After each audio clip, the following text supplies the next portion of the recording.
누가복음 10장 30절에서 37절의 말씀으로 누가 강도 만난 자의 이웃이 되겠느냐, 이런 제목으로 은혜를 나누도록 하겠습니다. 우리 한번 같이 한번 하겠습니다. 누가 강도 만난 자의 이웃이 되겠느냐.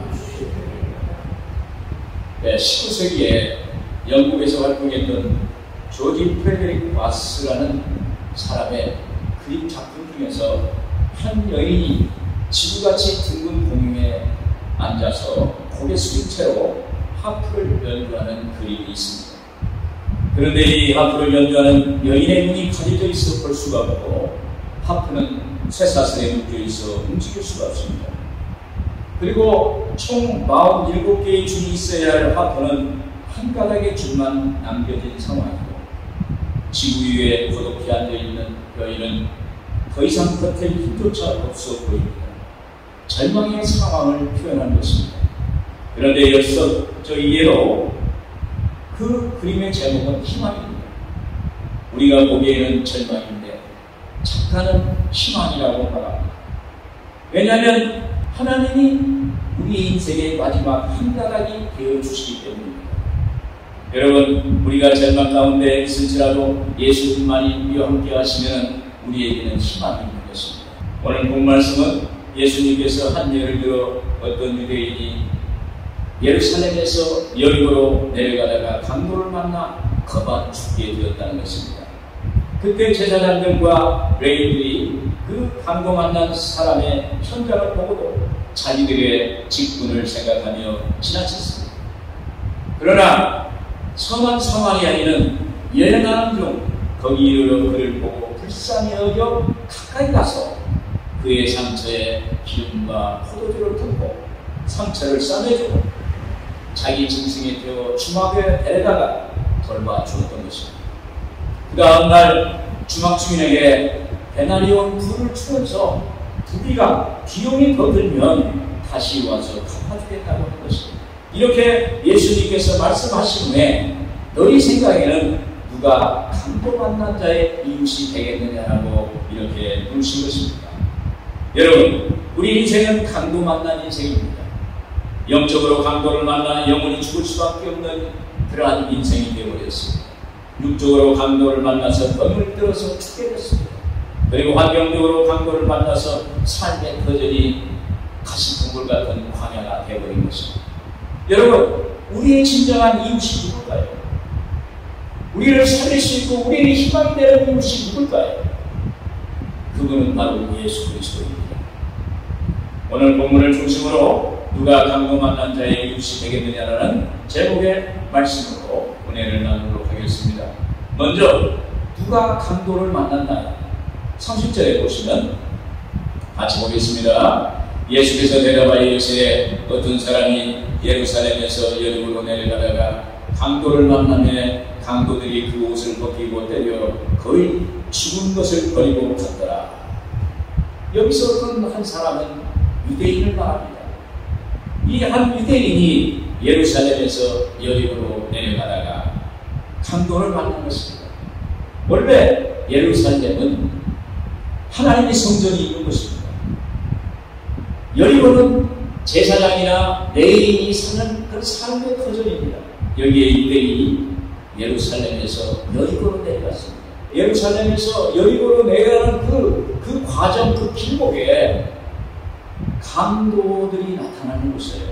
그래서 강도들이 나타나는 유명한 곳이라고 이렇게 알려진 곳입니다. 제가 여리고에 성지순례 갔어요. 성지순례를 갔는데 여리고 지방을 갔었습니다. 그곳에 집단 농장 이름이 키푸치라는 거예요. 이 키푸치에 가보니까 중동 지방에 있는 열매는 다 거기 있어요. 맛있는 열매들이 아주 거기 키푸치 농장에 거기에 재배되고 있던 것을 제가 봤습니다.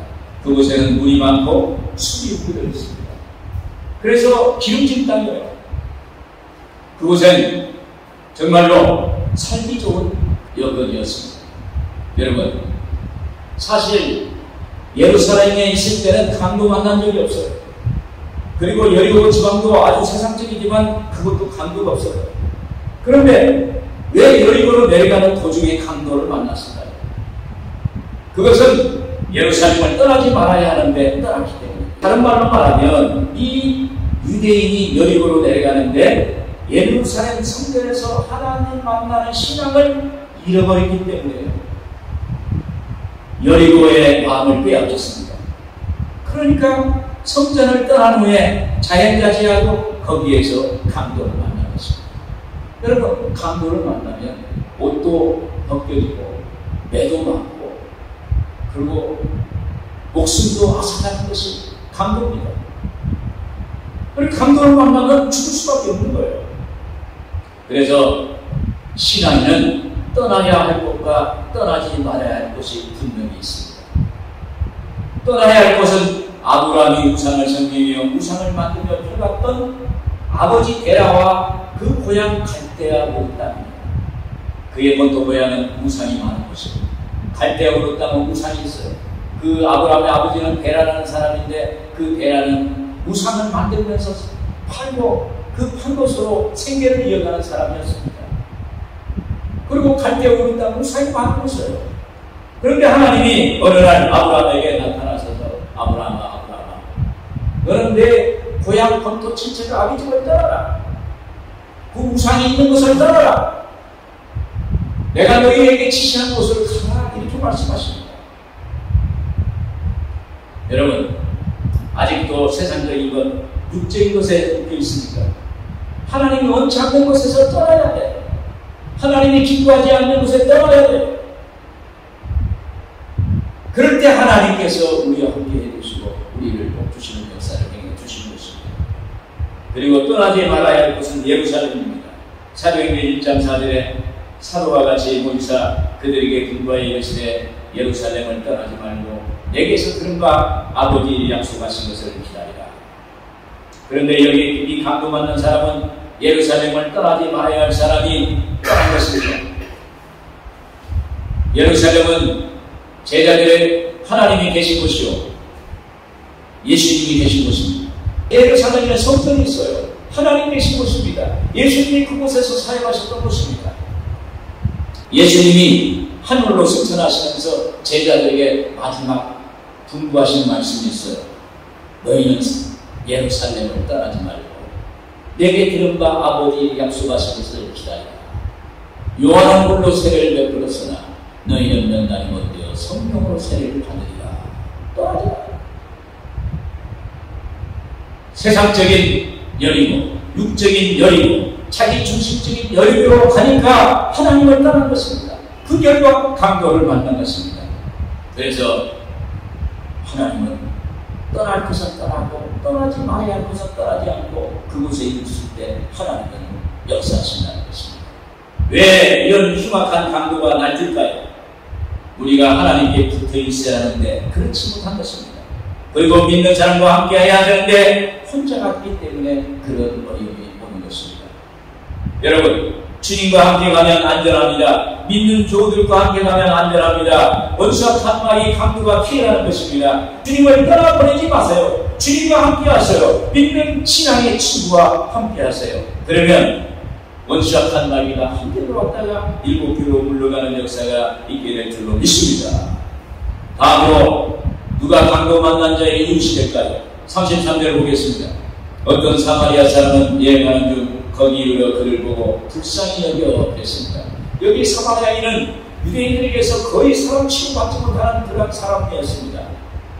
그가 강도 만난 한 유대인을 불쌍히 여겼다는 것은 의외의 사건입니다. 여기서 불쌍히 여겨라는 원어는 민망히 여겼다, 친히 여겼다는 뜻입니다.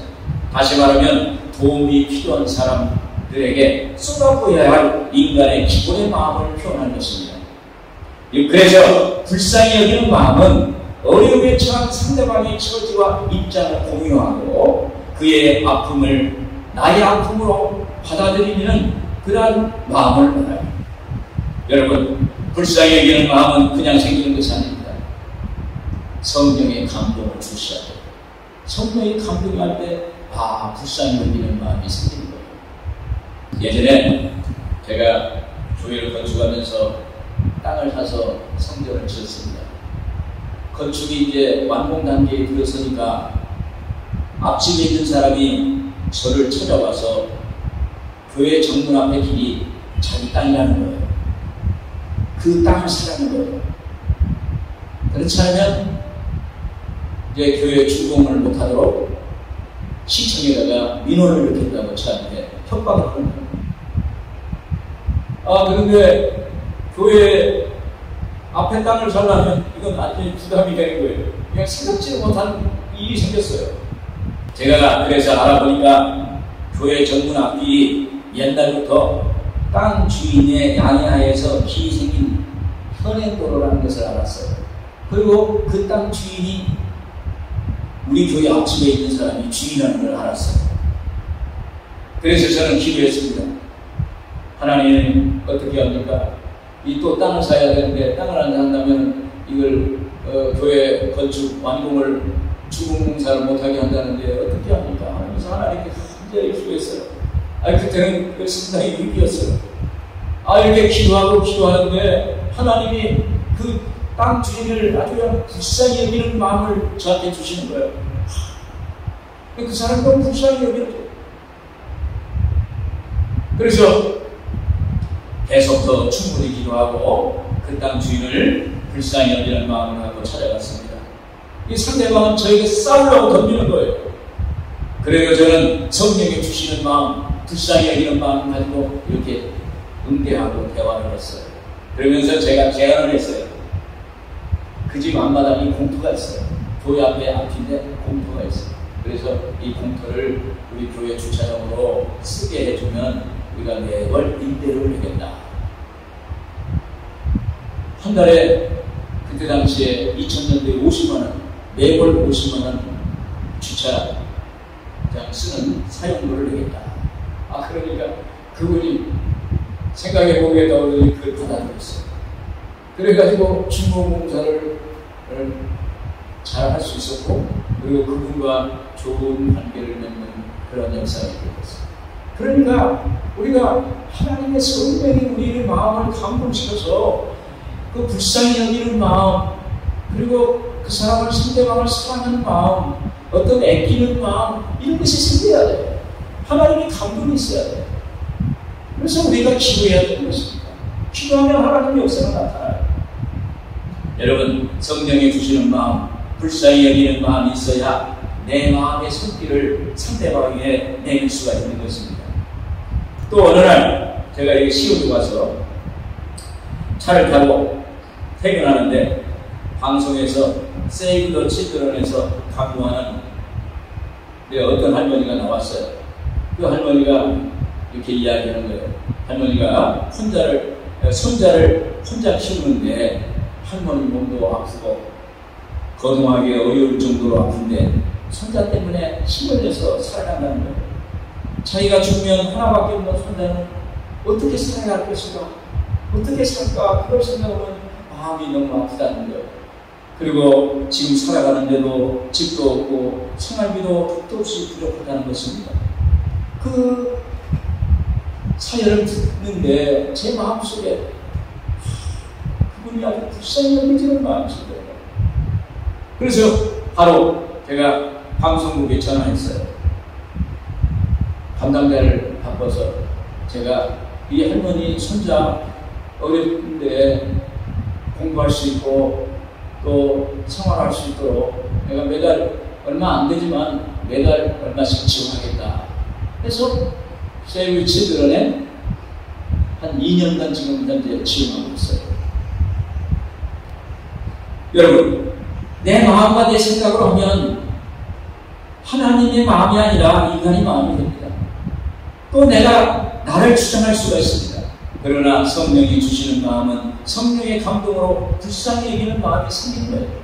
나의 온 마음이 불쌍히 여기는 마음이 되는 것입니다. 그러므로 감동 만난 사람의 이웃은 성령님이세요. 감동 만난 이웃은 예수님이세요. 하나님이십니다. 그리고 감동 만난 이웃은 예수님을 따라가는 우리가 되는 거예요. 헨리 나우에는 예수의 길이라는 책에서 이런 말을 했습니다. 우리가 사랑 안에 머물면 사랑 밖에 있는 사람들이 생각하는 방식으로 고통을 느끼지 못한다는 것이다. 사랑 안에 있으면 우리의 눈길은 자기 상처에 머물지 않고 사랑의 대상에게 머문다. 사람들은 아픈 자녀를 지키는 부모를 보고 큰 고통 속에 있다고 말할 것이다. 하지만 부모는 아이를 너무 사랑하기 때문에 어떤 고통 속에서도 자녀 곁에 남을 수 있는 힘을 얻는다. 그리고 주님의 사랑 안에 거하는 우리는 이렇게 대답할 수 있다. 저는 대답하지 않습니다. 저는 그저 예수님을 따를 뿐인데요. 여기까지 오리라고는 전혀 생각하지 못했습니다. 그저 한 발 한 발 주님 사랑으로 인도함을 받아 왔을 뿐입니다. 여러분, 이 사마리아인에게 누가 이렇게 불쌍히 여기는 마음을 주었느냐고 묻는다면 아마 그는 이렇게 대답했을 것입니다. 그저 한 발 한 발 주님 사랑으로 인도함을 받아 왔을 뿐이라고 고백할 것입니다. 여러분, 세상은 갑자기 감도 맞아 죽고 쓰러지고 넘어지는 사람들이 많습니다. 우리의 이웃을 보십시오. 우리는 주님 따라가는 신앙입니다. 주님 가신 발자국 따라가면 어느덧 우리도 누군가의 이웃이 될 수가 있습니다. 진짜 감동받는 사람의 이웃이 될 수가 있습니다. 오늘 여러분도 우리도 감동받는 사람들의 이웃이 되는 여러분들 되기를 주님의 이름으로 축원을 드립니다. 끝으로 감동받는 자의 이웃은 사랑을 끝까지 실천하는 사람입니다. 34절 같이 하겠습니다. 가까이 가서 기름과 포도주를 그 상처에 붓고 싸매고 자기 짐승에 태우고 주막으로 데리고 가서 돌보아 줍니다. 사마리아인은 하나님의 사랑과 은혜를 많이 받았던 사람이었을 것입니다. 그래서 이 사마리아인은 예루살렘 성전에서 여리고로 내려가는 길이었어요. 그래서 그는 여리고 세상으로 내려갈 때 하나님의 사랑을 마음속에 담고 갔어요. 하나님의 은혜를 마음속에 넣고 갔어요. 품고 왔어요. 마음속 간직하고 갔습니다. 그 길은 바로 주님과 함께하는 길이었습니다. 예전에 저는 예수님 믿고 직장에 취직하고 믿음 생활 잘해보려고 노력했습니다. 그때 당시에 주부의 신임 주일 설교 말씀 갖고 일주일 살았습니다. 그 말씀대로 일주일 살아보니까 하나님이 함께 하신다는 체험을 했고, 그리고 제가 하는 일이 하나님께서 도와주심으로 잘 되는 것을 많은 것을 경험했어요. 그때 모든 일이 잘 되었다고 저는 기억하고 있습니다. 아마 이 사마리아인도 그랬을 것입니다. 그는 유대인들 누구도 거들떠보지 않는 사람이었습니다. 그러나 그는 오직 하나님만 바라고 하나님을 믿었던 사람입니다. 복음성가에 이런 찬송이 있습니다. 주님 뜻대로 살기로 했네. 주님 뜻대로 살기로 했네. 주님 뜻대로 살기로 했네. 뒤돌아서지 않겠네. 이 세상 사람 날 몰라줘도, 이 세상 사람 날 몰라줘도, 이 세상 사람 날 몰라줘도 뒤돌아서지 않겠네. 아멘. 할렐루야. 여러분, 하나님은 묵묵히 보세요. 하나님은 나보다도 나를 더 잘 아세요. 하나님은 우리의 형편과 사정을 잘 아십니다. 우리의 마음을 이해하세요. 우리와 함께 하세요. 오늘 여러분, 주님과 함께하는 흔한 삶이 되길 주님의 이름으로 축원을 드립니다. 여기에 이 사랑은 내가 받은 하나님의 사랑과 은혜를 받은 만큼 나누는 것입니다. 괴테의 시중의 일부의 시입니다. 세상에서 가장 즐겁고 훌륭한 것은 한평생 바칠 수 있는 사업을 갖는 일이다. 이 세상에서 가장 불쌍한 사람은 남을 부러워하며 사는 사람이다. 이 세상에서 가장 고독하게 사는 사람은 비전이 없는 사람이다. 이 세상에서 가장 존귀한 사람은 남에게 공수하는 것이다. 그리고 그 보답을 기대하지 않는 것이다. 이 세상에서 가장 아름다운 것은 모든 것에 사랑을 갖는 것이다. 이렇게 말씀합니다. 여러분, 이 세상에서 참으로 아름다운 것은 사랑하고 나누는 것입니다. 그런데 더 완전한 사랑은 하나님의 사랑을 예수님의 일생을 통해서 나타난 그 사랑입니다. 예수님은 십자가에 못 박히셨습니다. 그때 로마 병사의 채찍으로 예수님의 등을 칠 때마다 하나님의 가슴을 멍들게 했고 이마에 찔렸던 모든 가시는 하나님의 심장에 관통했습니다. 그리스도의 손발에 박힌 천옷은 하나님의 가슴에 못질을 한 것입니다. 십자가의 고통의 신음소리는 하나님 아버지의 심장을 찔렀습니다. 이것이 바로 하나님의 사랑입니다. 요한일서 4장 7절에 이렇게 말씀하고 있습니다. 사랑하는 자들아 우리가 서로 사랑하자. 사랑은 하나님께 속한 것이니 사랑하는 자마다 하나님으로부터 나서 하나님을 알고. 여러분, 사랑은 하나님께 속한 것이라는 거예요. 하나밖에 없는 독생자를 우리의 죄를 대속하기 위해서, 대신 용서받기 하기 위해서 십자가에 못 박게 하셨어요. 그 사랑, 그 은혜, 어떤 것과 비교할 수 없는 것입니다. 여러분, 사랑은 용서와 희생이 담보되는 것입니다. 우리 인생은 죄 속에서 살고 죄를 물먹듯이 마시고 사는 것입니다. 우리의 힘으로 우리의 죄를 해결할 수 없는 것입니다. 우리는 남에게 나눠주고 사랑한다는 건 생각할 수 없는 존재입니다. 그러나 주님의 용서와 십자가의 사랑을 받음으로 우리는 영원히 사는 존재, 하나님의 자녀가 될 수가 있습니다. 그래서 그 받은 사랑을 용기 있게 나눌 수가 있어요. 제가 제 간증 하나 말씀드리겠습니다. 예전에 제가 대교동 신학교에 강의를 2년간 나간 적이 있습니다. 학기 초에 어느 날 출석부를 부르는데 학번으로 불렀어요. 학번 옆에 이름이 있어야 되는데 학번 옆에 이름이 없는 사람들이 많아요. 그래서 학번으로 이름을 불렀어요. 그런데 답이 없어요. 예, 그렇게 답을 해야 되는데 답이 없어요. 그래서 이 45번 누구냐 그러니까 서로 모른다는 거예요. 그래서 제가 교무실에 가서 물어봤어요. 학번만 있고 이름이 지워진 사람이 있는데 왜요? 그러냐 그러니까 등록금을 못 내서 이름을 지웠다는 거예요. 등록금 내면 거기다 이름을 적어준다는 거예요. 그때 제 마음이, 제 가슴이 찌르하면서 야, 이런 학생을 내가 좀 도와줘야겠다. 내가 장학금을 내줘야겠다. 그런 생각이 들었어요. 안타까운 마음이 들었어요. 등록금이 없어 학교를 못 다닌다고 할 때, 생각할 때 정말 너무너무 안타까운 거예요. 제게 하나님이 도와주라는 마음을 제게 주셨어요. 그때 신학교 강사료가 주간 야간 맞춰서 제가 주간하고 야간을 강의를 했어요. 근데 매월 40만 원을 받았어요. 그 40만 원을 2년간 매달 나오는 40만 원을 2년간 신학교 학생들을 위해서 장학금으로 내놨어요. 교무실에 대한 익명으로 이름 없이 그냥 누군가 학생들에게 조그마한 장학금을 지원한다. 그렇게 하는 메시지를 남기고 2년간 제가 장학금을 기부한 적이 있습니다. 당시 저도 어려웠어요. 그런데 하나님의 마음이 그들에게 있기에 제가 그들에게 손을 내민 거예요. 제가 무슨 있어서 내민 것이 아닙니다.